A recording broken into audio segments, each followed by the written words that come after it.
Welcome to HOFA. Just recently, we recorded the drums for this year's XMAS Mix Contest song Blue Silent Night here at the HOFA studios.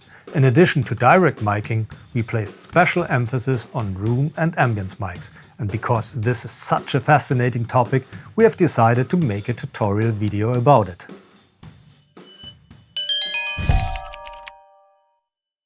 After the direct mics and the overheads, we moved on to the room microphones. This is quite interesting, and before the recording I did some experiments. For example, with this laser meter that can measure the distance from the mic to the bass drum, for instance, and I could use it to get the exact same distance between the various ambience mics and have all the room mics in one line. Here, the room mics over there in the corners also have the same distance to the set, the bass drum in this case, down to the centimeter.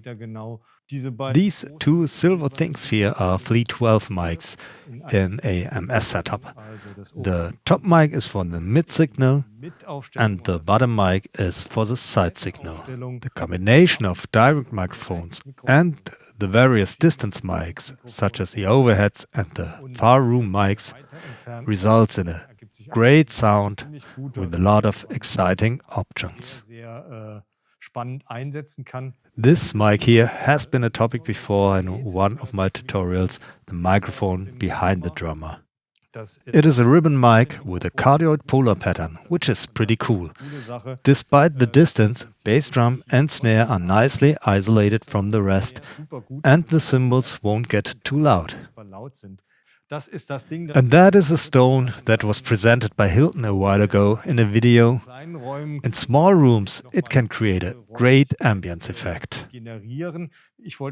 I wanted to try it out in a large room, and it does add a rather special color, quite interesting. I really wonder where and how an SM57 in front of a stone can pick up that massive bass energy. But somehow it is just there.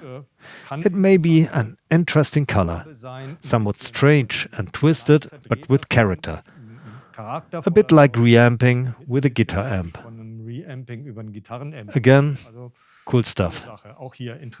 So, let's listen to the tracks separately. The following examples haven't been processed, but an MS decoder was used on the MS mics, and I compensated for the slight level differences in the recording with the channel's pre-gain.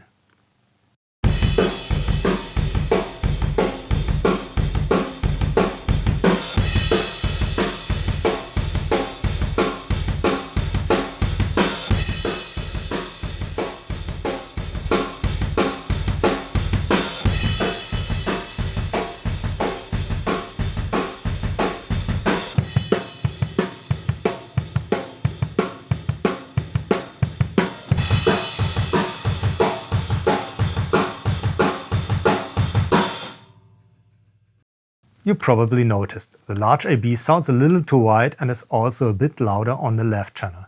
Despite all my measurements, the distances from the microphones to the individual elements of the drum set are not exactly identical.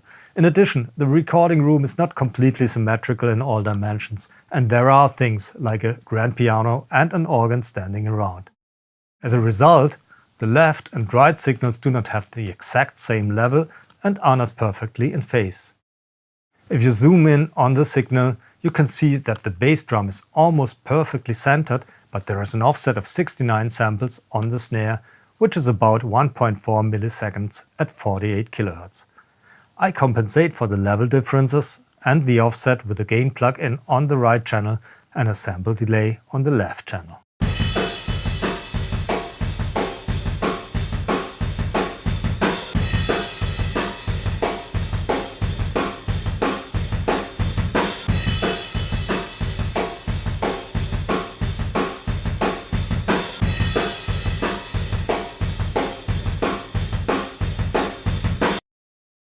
That's it on this topic for now. I hope you had fun and feel inspired to experiment with different room microphones yourself. It's worth it for many instruments, not just drums. If you are interested in learning more about recording, mixing and music production, please visit our website or simply give us a call.